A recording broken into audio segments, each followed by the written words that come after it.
Hey, how's it going? I'd like to start this video just with a life update. It's been at least like 4 years since I've posted on this channel. Um, and then we can get into why I'm upset as a consumer. A little life update is that I've been on this podcast with my homies, posting for the last, 4 years or so. So this is where I'm most active. We do once a week, every Wednesday at 7.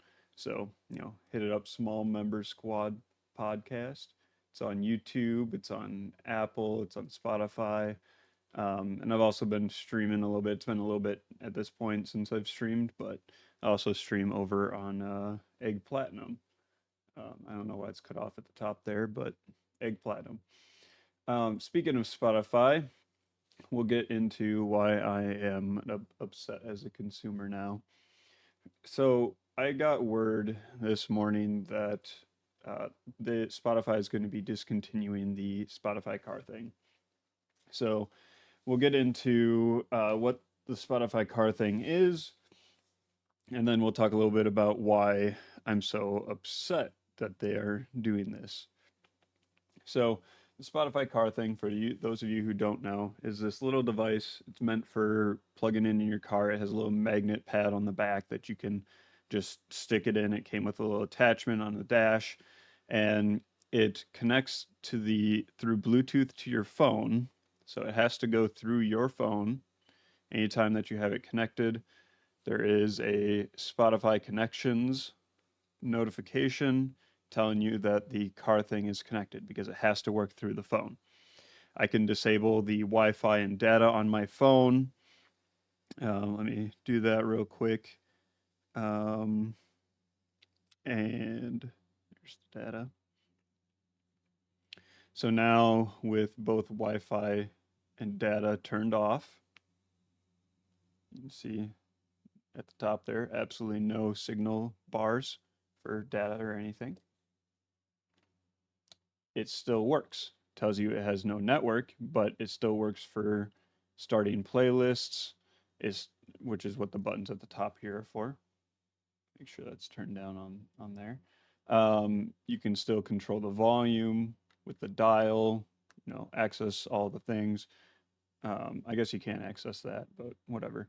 You can use it for the most part. The main functionality is these playlist buttons at the top, as well as the volume dial. And on the main page, when you're listening to music, you can, let me turn it up, I guess, a little bit. When you're listening to music and driving along, you can easily hit the button, skip to the next song, hit the like, add it to your like playlist, whatnot. So it's something that Spotify created back in like 2018, 2019, and they originally priced it promotionally for like $30 for a very short period, a very limited time. And then they sold it for $100. Where it sat, no one bought it because it's this little thing here is not worth $100. There's no way that anyone would pay $100 just to be able to skip to the next song through your this little device, especially with Spotify coming out with car thing on the phone. So they discontinued it in 20, I think it was 2020, and they continued to sell it a little bit until stock got low, and then in the summer of 2022,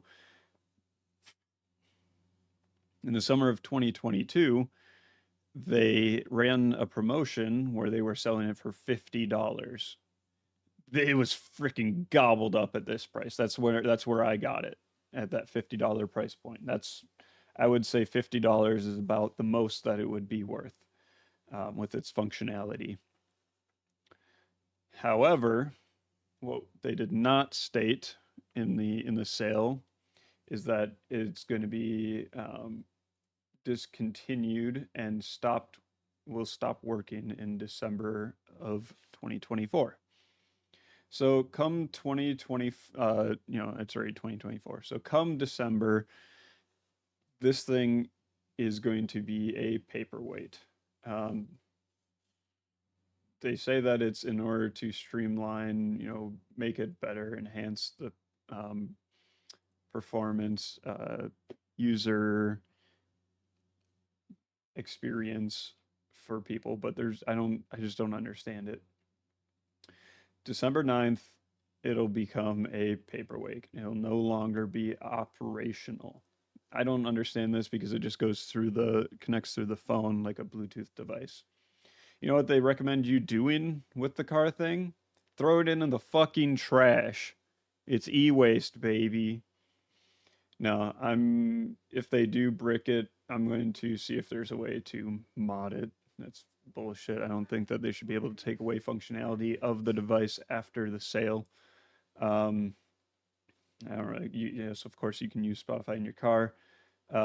There's no plans for replacing it, and there's no trade-in options. You don't get any refund or anything like that. I chatted with them earlier to confirm this. They're not offering any kind of refund of any sort.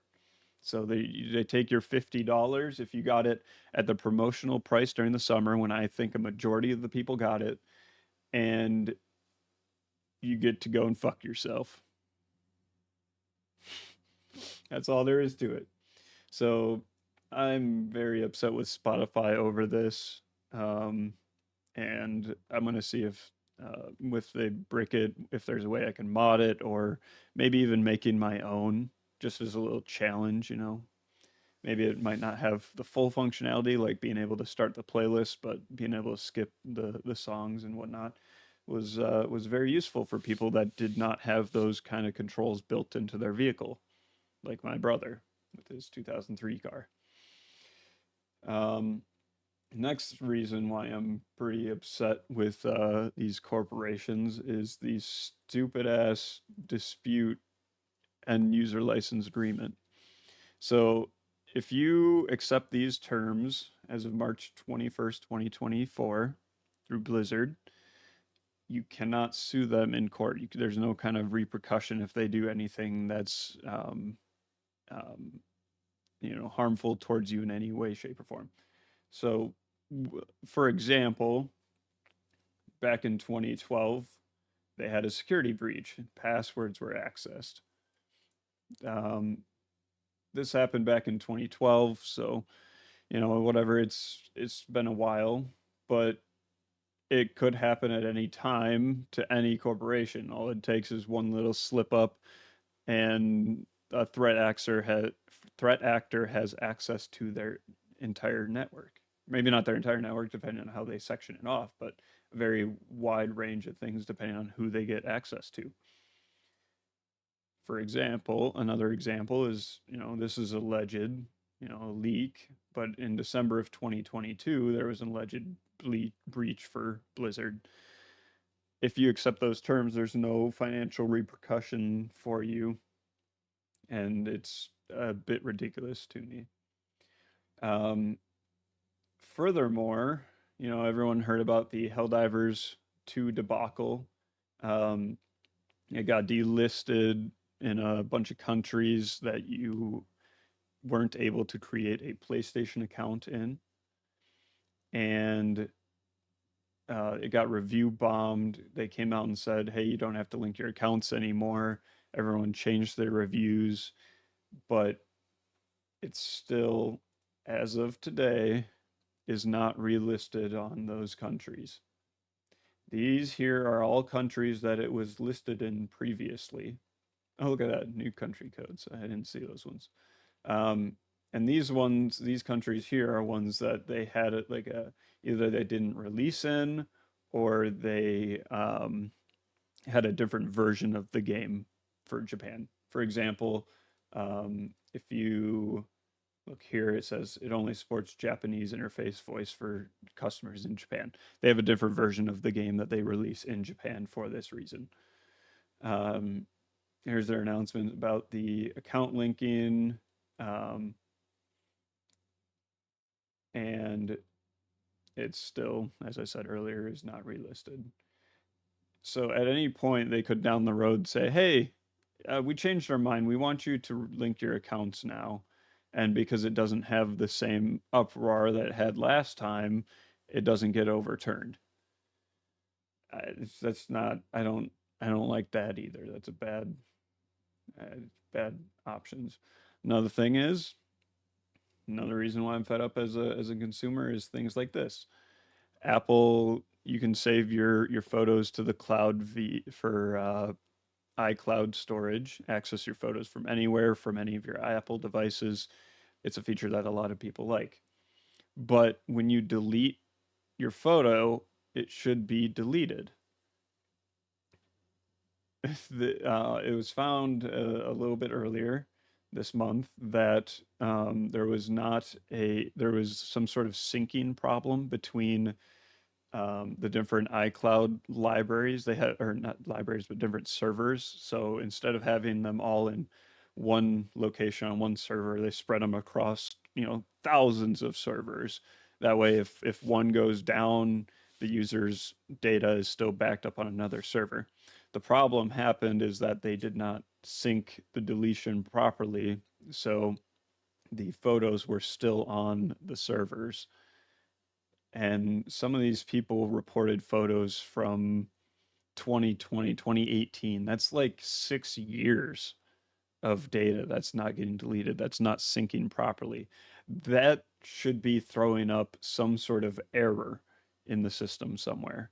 As someone who has made code, made programs for his work, and who deals in IT, I know that there are errors that get thrown up everywhere for stuff like this. We had just the other day noticed that one of the domains that we manage was not properly making a the user profiles. But we looked back and we saw we had errors from previous times. This is something that they should have gotten flags for, and with a multi-billion dollar corporation like Apple with thousands of people on tech support, somebody should have noticed that error and brought it up. It's ridiculous.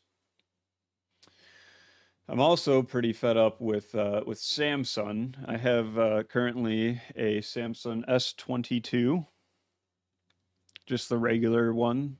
I wanted a smaller phone. Unfortunately, this is about the smallest you can get nowadays, and I've had a few different problems with it, and things that other people have complained about over the years, and it still hasn't been fixed. As well as Samsung, just as every year ticks by, does more and more anti-consumer things. So first, I'll bring up the problem that I have with my phone.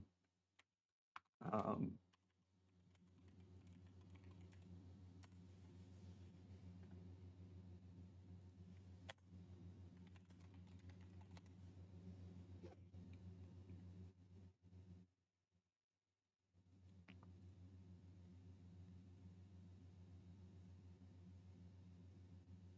okay.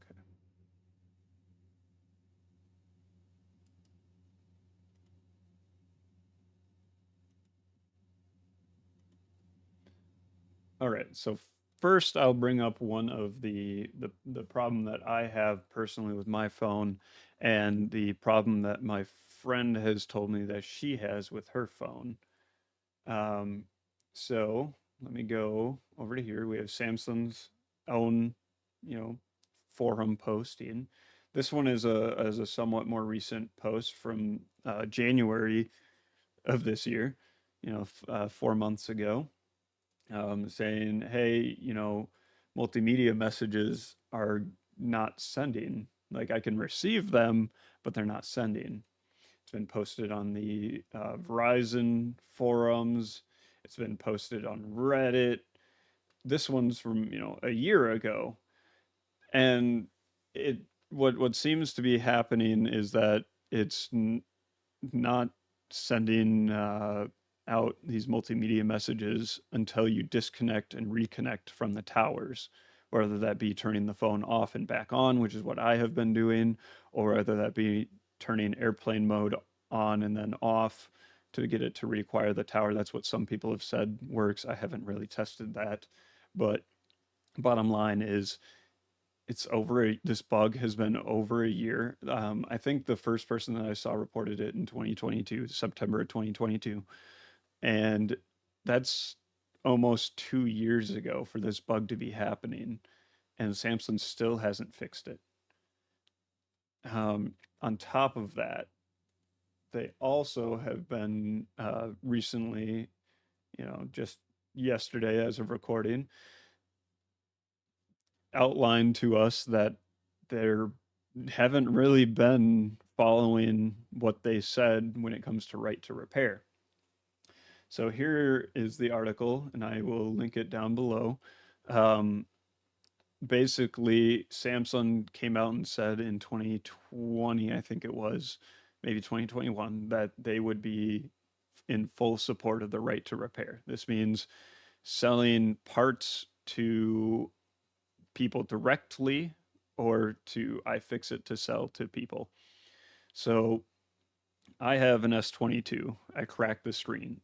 I'm a I've done phone repair for just about 5 years. I think I was just short of 5 years. And I'm very confident in my ability to be able to replace the screen without damaging any components of the phone. And to most people, you would not be able to tell that I opened up the phone. And I would be able to purchase the part from iFixit and then use my tools or purchase tools.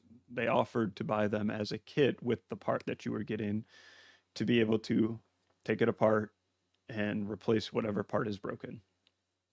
In this iFixit article, they told that Samsung has not really supplied parts in the quantity that was viable for repairing like actual customers' devices, as well as the way that they went about providing a lot of the parts made the cost of the repair not viable. The example, actually, I don't know if they gave an example, but an example that I saw in another YouTube video about it from Louis Rossman was a Samsung S22 screen. If you wanted to get the S22 screen, or rather, it was for the battery. If you wanted to get the Samsung S22 battery, vice versa, either way, they are glued together. So, say I have my S22 over there. It's 2024 now. I got it when it came out. So that's 2 years. Battery degradation is designed to last around 3 to 5 years. So let's say on the far end last 5 years.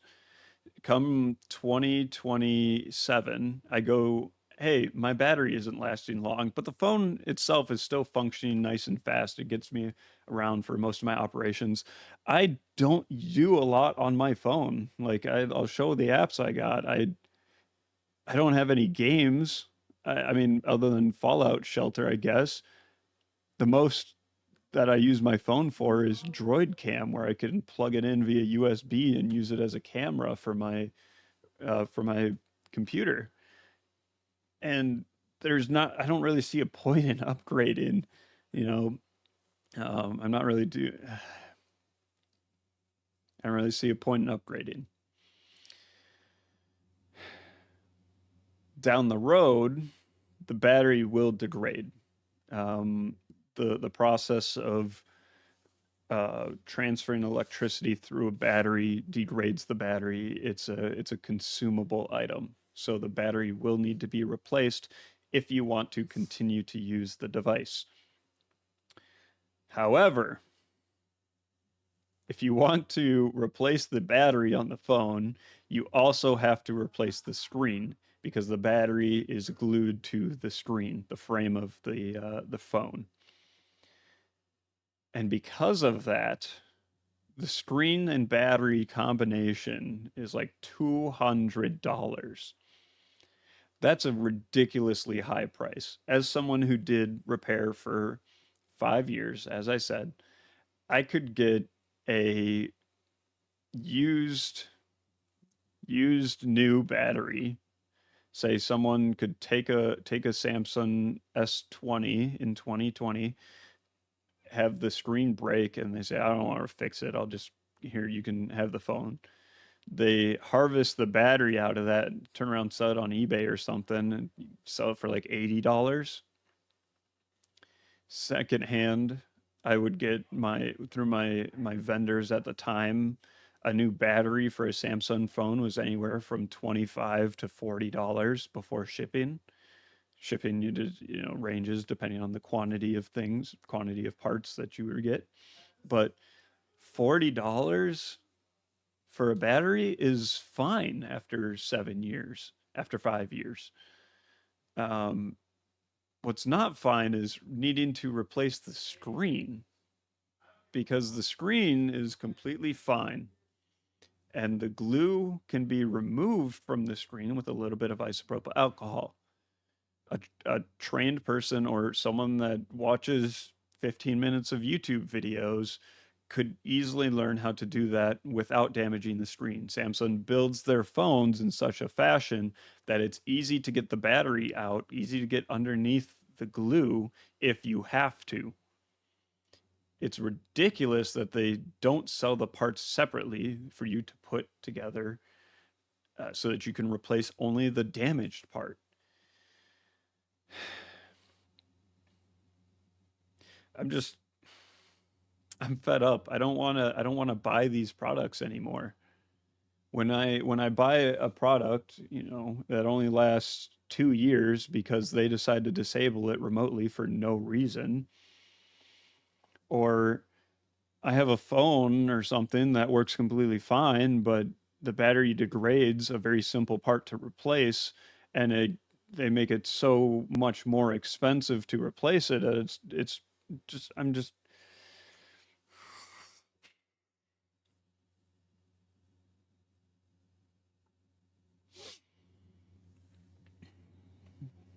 it's gotten to the point that I've genuinely been thinking about seeing how I can reverse engineer these devices the most that I can to replace parts and actually, you know, fix the things when they're broken. I got a 3D printer so that when I drop my TV remote and the frame of it shatters to pieces, I can just go in, design up a new frame and print it off, and boom, I still have a fully working remote. A replacement for that would only be $10. It's not about the cost, partially. It's that they don't sell the battery cover for, you know, $5. They don't sell it at all. So I had to go and completely redesign it. Little things like that just adding up. I'm tired of it. And it really sucks that there's not really anywhere that we can go to legitimately complain about these things where action will be taken. It's very upsetting. But I guess, a closing note, go and check out the podcast. We're almost up to episode 200. That's going to be a really fun episode. But I guess we'll see you later.